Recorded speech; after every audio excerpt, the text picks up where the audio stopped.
Typhoon Mitag unleashed a deluge, submerging China under 3 meters of water.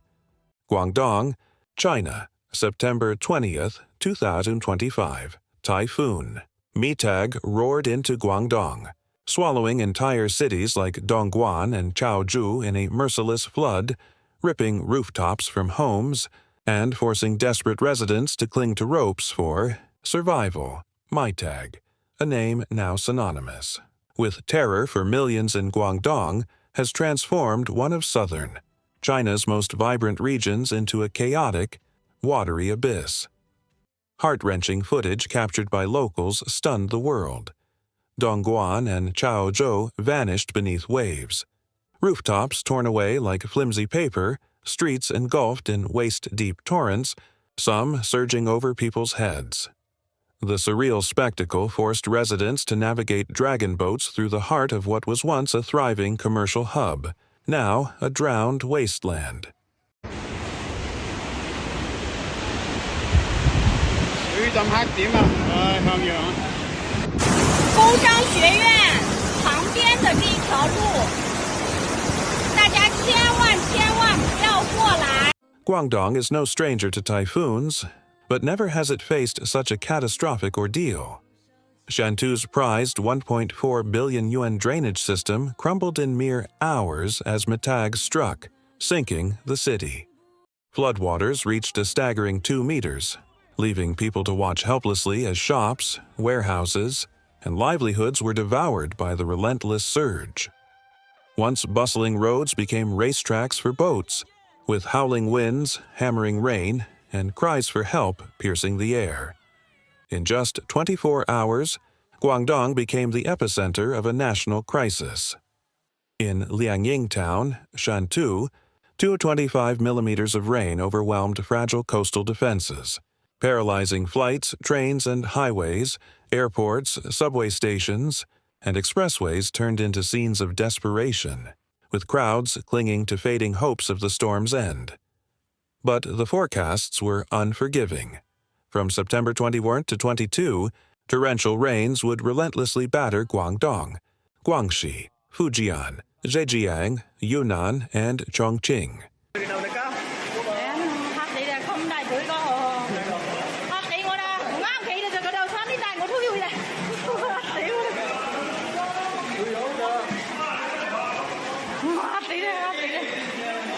Bringing threats of flash floods, landslides, and tornadoes. This disaster was no surprise. On September 19th, Mitag slammed into Shanwei's coast with ferocious winds, prompting the National Meteorological Center to issue a yellow storm alert, forecasting its slow, destructive crawl northwest at 10 kilometers per hour, unleashing days of punishing rain.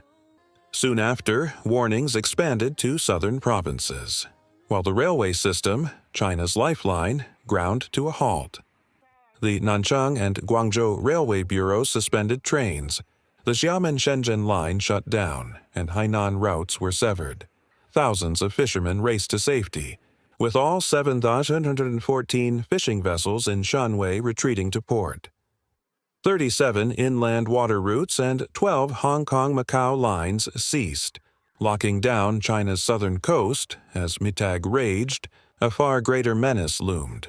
Typhoon Hashima, the 18th storm of the year, poised to become a Category 17 super typhoon, a true king of winds. By September 20th at morning, Hashima's eye churned 920 kilometers east-northeast of Manila, Philippines, with experts warning it could cross the Bashi Channel into the South China Sea by September 22nd night. By September 24th, Guangdong, already reeling from Mitag, faced a second apocalyptic strike. Global forecasts from China, Japan, Europe, and the U.S. agreed. Hashima's monstrous eye would target the Pearl River Delta by September 24th evening, delivering a 1-2 punch to a region already on its knees. Mitag's devastation was only the prelude. Hashima loomed larger and fiercer. Meteorologists warned that the collision of storm systems with cold air could unleash a weather bomb, cataclysmic rainfall, localized tornadoes, and winds of unimaginable force. In Guangzhou, a yellow thunderstorm warning blared at 3:44 p.m. on September 20th for Yuexiu and Tianhe districts, with 50 millimeters of rain expected in a single hour. Intensifying fears, alerts spread to Baiyun, Huangpu, Zhengcheng, and Huadu districts as emergency loudspeakers and alerts urged residents to brace for nature's next onslaught. Hashima, far stronger and larger than Mitag, loomed as a true monster. Chinese meteorologist Tan Tan warned, if Mitag brought chaos, Hashima could obliterate any remaining defenses. His words cut deep, striking fear into a public already battered by floodwaters and now staring down an even greater nightmare. In Dongguan, the industrial giant, factories shut as water flooded workshops, halting assembly lines and costing hundreds of millions of yuan daily. In Chaozhou, antique shops and riverside eateries, the lifeblood of local tourism, were reduced to shattered signs and floating debris. Families lost everything, stranded in raging waters with nothing to cling to. The cold statistics of rainfall and wind speed mask a grim reality. Collapsed rooftops, crippled roads, canceled flights, halted trains, children trapped in flooded classrooms, and families sleeping on cold station floors, desperate for news. Super Typhoon Hashima, the king of winds, threatened to turn Guangdong into a battleground of survival from September 23rd to 26, with fierce winds, torrential rains, and deadly tornado risks. The nightmare of storm upon storm, flood upon flood with waters rising before they could recede, drove millions to the edge of despair. One truth stood clear. Guangdong faced one of its darkest natural disasters in recent history. Residents battled not just Mitag's wrath, but braced for Hashima, a terrifying force charging from the South China Sea. Mitag was the opening act. Hashima could deliver the final devastating blow.